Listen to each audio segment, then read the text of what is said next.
Welcome to exam निकालो।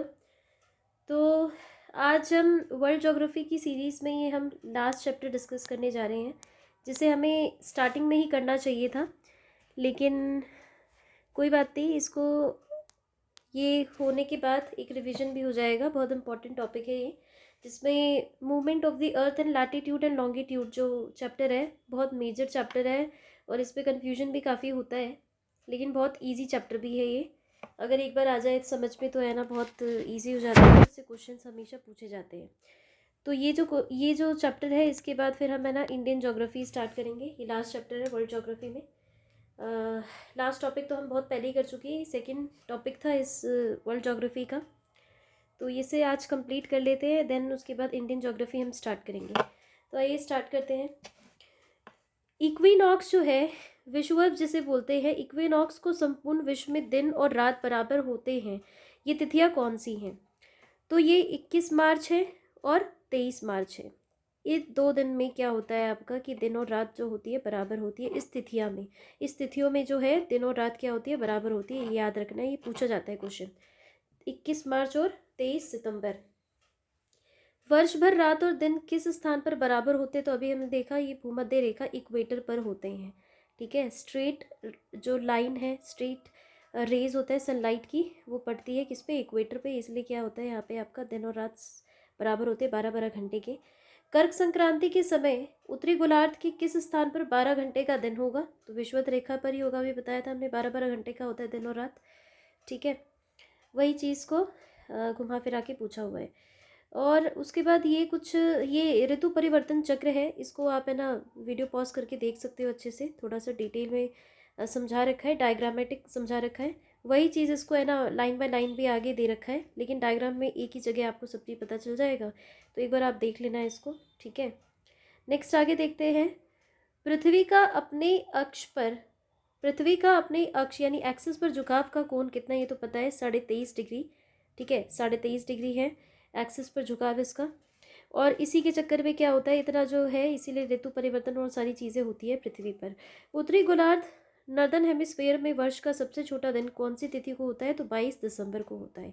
ठीक है, 22 दिसंबर को सबसे छोटा दिन होता है। आपने है ना ये रियलाइज़ करा होगा कि वैसे तो सर्दी में वैसे ही छोटे दिन हो जाते हैं, लेकिन पर्टिकुलरली अगर देखें तो 22 दिसंबर ऐसा डे है जिस दिन बहुत छोटा दिन होता है। ठीक है, और गर्मी में तो मार्च में जो हमने देखा था वो सबसे बड़ा दिन होता है। अभी देख लेते हैं, जून में, सॉरी, उत्तरी गोलार्ध में सबसे बड़ा दिन किस तिथि को होता है? तो 21 जून को होता है। ठीक है, ये दोनों चीज़ याद रहना चाहिए। 22 दिसंबर को सबसे छोटा दिन रहता है।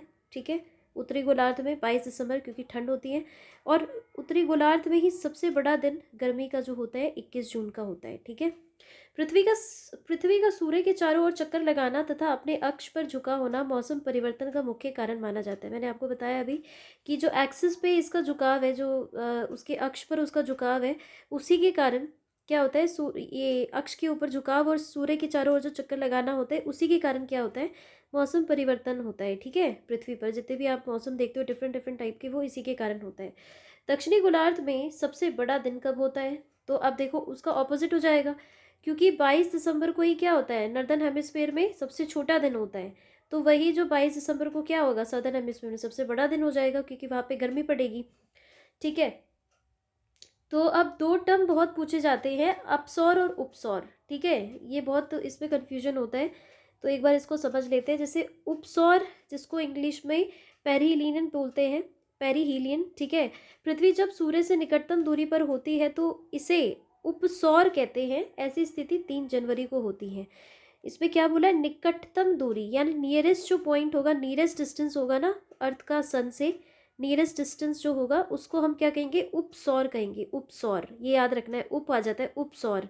ठीक है, और वो कब होता है, 3 जनवरी को होता है, 3 जनवरी को।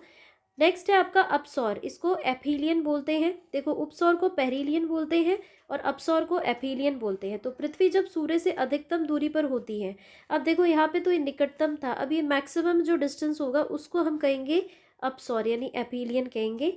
और ये कब स्थिति कब आती है, 4 जुलाई को आती है। ठीक है, ये याद रखना है कि उपसौर की जो होती है वो कब आती है आपको, 3 जनवरी को आती है स्थिति, और ये क्या है, जब सबसे निकटतम होता है पृथ्वी सूरज के। और 4 जुलाई को कौन सा आता है आपका, अपसौर की स्थिति होती है, जो सूर्य से, जब सूर्य से अधिकतम दूरी पर होती है पृथ्वी। ये दोनों चीज़ याद रखना है, ये इंपॉर्टेंट है। अब एक चीज़ ये, एक मेन नोट है इसमें, 0 डिग्री से 5 डिग्री उत्तर और दक्षिण में, दक्षिण के मध्य की अक्षांशीय पेटी शांत अक्षांश यानी क्वाइट लैटिट्यूड के नाम से जानी जाती है। ये तो पता ही होगा, साइलेंट लैटिट्यूड्स को कहते हैं। बिल्कुल उतनी हवा का ना चलना, बहुत शांत रहता है पूरा का पूरा। जैसे ग्लोब है आपका, ये इक्वेटर है, तो 0 से लेके 5 डिग्री तक जो होगा यहाँ पे ऊपर नॉर्थ, और 0 से लेके 5 डिग्री साउथ में भी जो होगा, ये पूरा एरिया जो होगा ना, इसी को हम साइलेंट लैटिट्यूड कहते हैं। साइलेंट इसीलिए कि बहुत बिल्कुल पिन ड्रॉप साइलेंस, जैसे आप कहीं पे है ना किसी पॉन्ड के किनारे बैठे रहो, बिल्कुल शांत लगेगा आपको, उसी टाइप का। इसी वजह से इसको नाम दे रखा है क्वाइट लैटिट्यूड। ठीक है, हवाओं का चलना और ये सारी चीज़ें बहुत कम देखी जाती है यहाँ पे, या फिर ना के बराबर। इस वजह से यहाँ पे क्या है, इसको साइलेंट लैटिट्यूड या क्वाइट लैटिट्यूड बोलते हैं। किसको, 0 डिग्री से 5 डिग्री उत्तर और दक्षिण दोनों में। ठीक है, तो ये पूरा का पूरा एरिया आ जाएगा क्वाइट लैटिट्यूड। ये एक कभी कभी पूछ भी लिया जाता है, तो इम्पॉर्टेंट है थोड़ा सा। ओके, अब आगे देखते हैं। ग्रीष्म ग्रीष्म अयनांत यानी समर सोलिस्टिस प्रतिवर्ष किस तिथि का होता है, तो 21 जून का होता है, हमने देखा अभी। दोपहर में आपकी छाया किस तिथि को सबसे छोटी होती है, तो 21 जून को। वार्षिक तापांतर यानी एनुअल रेंज ऑफ टेम्परेचर किस अक्षांश पर न्यूनतम होता है, तो भूमध्य रेखा पर होता है सबसे कम। प्रधान यमनोत्तर प्राइम मेरिडियन तथा विषुवत इक्वेटर रेखा का प्रतिच्छेदन बिंदु कहाँ अवस्थित है, ये अटलांटिक महासागर में है।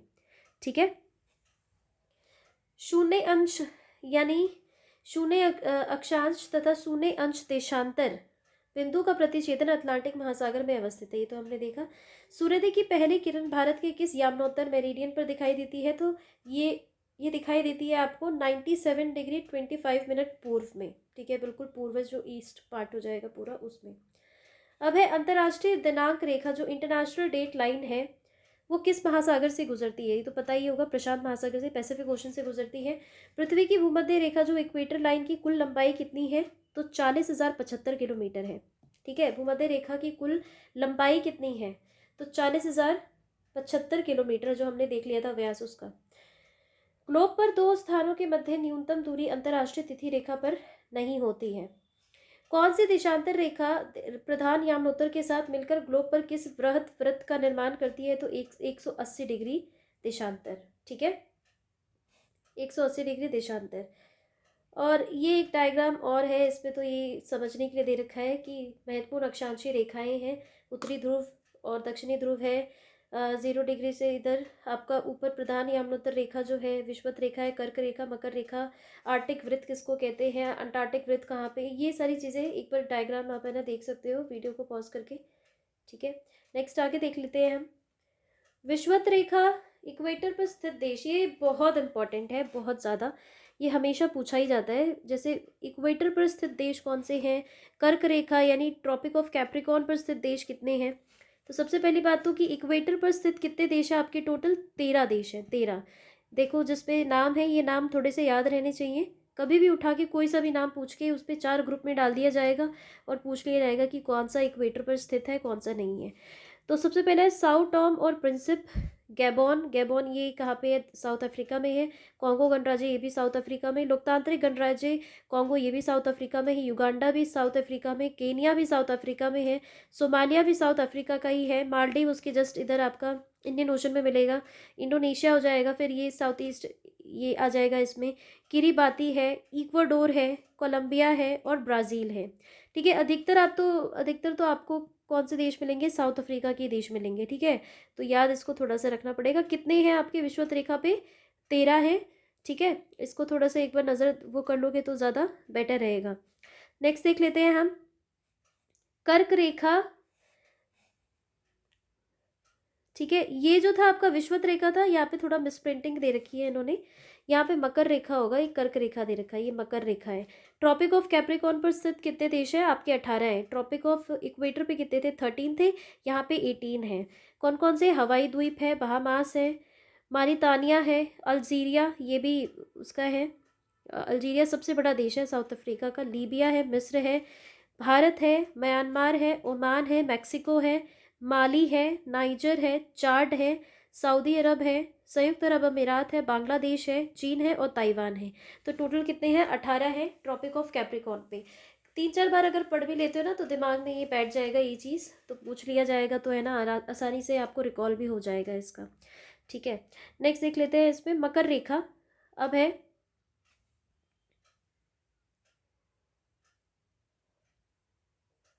ओ सॉरी, मैंने यहाँ पे कुछ आपको गड़बड़ बताया था, कर्क रेखा है, यहाँ पे कैप्रिकॉर्न लिखा है तो ये कैंसर होगा यहाँ पे। ठीक है, ये थोड़ा है इसमें, मैंने यहाँ पे आपको गलत कर दिया था, सॉरी।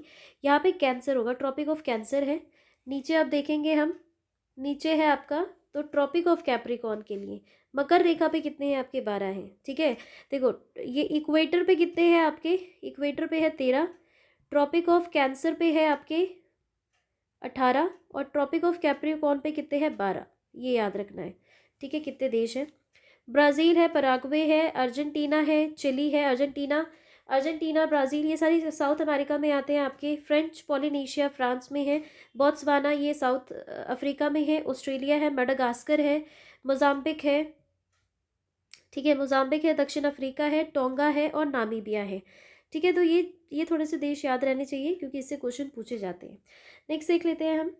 नेक्स्ट है अंतर्राष्ट्रीय तिथि रेखा के सबसे निकट कौन सा जलडमरू मध्य स्ट्रेट है?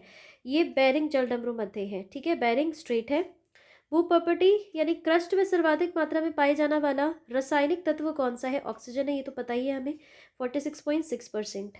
यदि दो स्थानों की स्थिति में 90 डिग्री देशांतर का अंतर है तब उनके मध्य कितने घंटे का अंतर होगा? तो 6 घंटे का होगा। ठीक है, भूमध्य रेखा पर 1 डिग्री के अंतराल पर दो देशांतरों के मध्य कितने किलोमीटर की दूरी होती है? 111.32 किलोमीटर की। ये 32 जो है थोड़ा सा ऐड हो जाता है देशांतर पर, और अगर लॉन्गिट्यूडनल था, ये लैटिट्यूडनल अगर पूछे तो 111 किलोमीटर ही होता है। ठीक है, इसमें 0.32 समथिंग बढ़ जाता है लॉन्गिट्यूड में। नेक्स्ट देख लेते हैं। नेक्स्ट है मिस्र की राजधानी काहिरा। काहिरा किसकी राजधानी? मिस्र की है, इजिप्ट की। मिस्र की राजधानी काहिरा का स्थानीय मानक समय ग्रीनविच से 2 घंटा आगे है तो वह किस देशांतर पर स्थित है?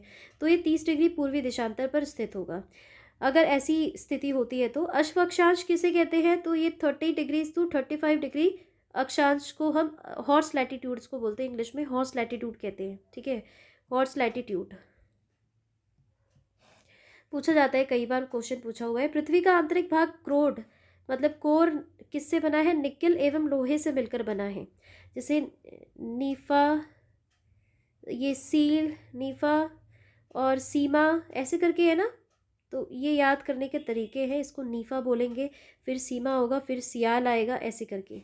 ठीक है, सियाल यानी सिलिकॉन एल्यूमिनियम, सीमा यानी सिलिका मैग्नीशियम, और नीफा नीफे। ठीक है, तो ये निकल फेरस ऐसे करके हम याद रखते हैं। ये जो अर्थ का जो ऊपर का परत है, फिर उसके बीच का, फिर सबसे लास्ट का। ठीक है, तो अब देख लेते हैं। नेक्स्ट है आपका, जब 82.5 डिग्री पूर्व देशांतर पर मध्याह्न हो तब किस देशांतर रेखा पर सुबह के 6:30 बजे होंगे? तो 0 डिग्री देशांतर पर। भूमध्य रेखा, कर्क रेखा और मकर रेखा तीनों किस एक महाद्वीप से होकर गुजरती है? ये तो पता ही होगा, अफ्रीका से होता है। अफ्रीका बहुत बड़ा आपका है। ठीक है, तो उससे आपका पूरा गुजरता है, ट्रॉपिक ऑफ कैंसर भी, इक्वेटर भी और कैप्रिकॉर्न भी। और हमने अभी देख भी लिया है कि अधिकतर आपके देश कौन से मिलेंगे आपको? तो यही मिलेंगे, साउथ अफ्रीका के तीनों उसमें। भूमध्य रेखा, कर्क रेखा और इस पे अफ्रीका है। ठीक है, पृथ्वी की उत्पत्ति गैसों और धूल के कणों से हुई है, ये किस विद्वान ने कहा है? तो ये कहा है ओम शिम्ट ने कहा है। ठीक है, पृथ्वी की आयु निर्धारित करने में किस तिथि का प्रयोग करते हैं? यूरेनियम डेटिंग विधि का, यूरेनियम डेटिंग मेथड का प्रयोग करते हैं। याद रखना है, पूछा हुआ है क्वेश्चन कई बार। जीवाश्म साक्ष्यों के आधार पर पृथ्वी पर जीवन की उत्पत्ति कब मानी जाती है? तो 3.5 मिलियन वर्ष पूर्व मानी जाती है। ये तो पता ही है, हमने स्टार्टिंग में डिस्कस कर लिया था। यदि किसी स्थान पर सुबह के 6 बजे है तथा उसी समय ग्रीनविच माध्य समय जो है वो 3 बजे प्रातः है, मतलब सुबह है, तो उस स्थान की देशांतर रेखा 45 डिग्री पूर्व होगी। ठीक है, 45 डिग्री पूर्व होगी। ये चीज़ तो हमें पता ही है कि अगर ऐसे है आपका, ठीक है, ये प्राइम मेरिडियन है, अगर इसके हम ईस्ट में जाते हैं तो ईस्ट से लेके वेस्ट तक पे 2 घंटे का जो डिफरेंस होता है, इधर पढ़ने पे 2 घंटा आगे है और इधर पढ़ने पे 2 घंटा पीछे है। ये चीज़ तो नॉर्मल चीज़ है, पता होगा ये। नेक्स्ट देख लेते हैं। नेक्स्ट है, विश्व को कितने समय कटिबंधों में विभाजित किया गया है? तो 24 समय कटिबंध में, 24 समय कटिबंध में, 24 टाइम जोन्स में बांटा हुआ है, ठीक है, विश्व को। और फिर ग्लोब पर उत्तरी गोलार्ध में विषुवत वृत्त से 66.5 डिग्री की कोणीय दूरी पर खींचा गया काल्पनिक वृत्त क्या कहलाता है? तो आर्टिक वृत्त कहलाता है, ट्रॉपिक ऑफ आर्टिक। विषुवत रेखा सहित कुल अक्षांशों की संख्या कितनी है? 181, 90 + 1 + 90, ठीक है, विषुवत रेखा सहित कुल अक्षांशों की, ठीक है, अक्षांश मतलब लैटिट्यूड की, कुल लैटिट्यूड की कितनी है? तो ये पूरा है आपका, ये 0 डिग्री है, इसके नीचे 90, इसके ऊपर 90, और ये जो एक 1 और ऐड हो जाएगा तो कितना हो जाएगा? 181 हो जाएगा आपका, ठीक है। 0 डिग्री देशांतर रेखा पर अंतर्राष्ट्रीय मानक समय का निर्धारण किया जाता है, ये पता ही है, और यह देशांतर रेखा निम्नलिखित देशों से होकर गुजरती है। देखो ये इंपॉर्टेंट है, जिसे जो प्राइम मेरिडियन है, 0 डिग्री देशांतर है, उसी को हम क्या कहते हैं? मेन जो है ये अंतर्राष्ट्रीय इंटरनेशनल स्टैंडर्ड टाइम है आपका, IST है, ठीक है, इंटरनेशनल स्टैंडर्ड टाइम है। और ये किस किस देश से होकर गुजरती है वो देख लेते हैं इसमें। तो यूनाइटेड किंगडम है, फ्रांस है, स्पेन है, अल्जीरिया है, माली है, बुर्किना फासो है, टोगो है, घाना है और अंटार्कटिका है, ठीक है। और ये उस हिसाब से जो लाइन है, जो काल्पनिक लाइन है, उसको मोड़ दिया जाता है देश के हिसाब से, ठीक है। तो आज के इस लेक्चर में हमने देख लिया, बहुत इंपॉर्टेंट टॉपिक था ये, movement of earth and the latitude and longitude. Latitude longitude ये बहुत इंपॉर्टेंट एक तरह से टॉपिक माना जाता है, बहुत ईजीएस्ट टॉपिक भी है और थोड़ा सा कन्फ्यूजन भी क्रिएट करता है कभी कभी। तो आई होप कि ये लेक्चर काफ़ी बेनिफिशियल होगा आपके लिए, रिवीजन के पॉइंट ऑफ व्यू से काफ़ी सही रहेगा। तो आज के इस लेक्चर में इतना ही। अब हम मिलेंगे इंडियन ज्योग्राफी के साथ, क्योंकि वर्ल्ड ज्योग्राफी जो है हमारी यहीं पे ख़त्म होती है, ठीक है, फिनिश हो जाती है।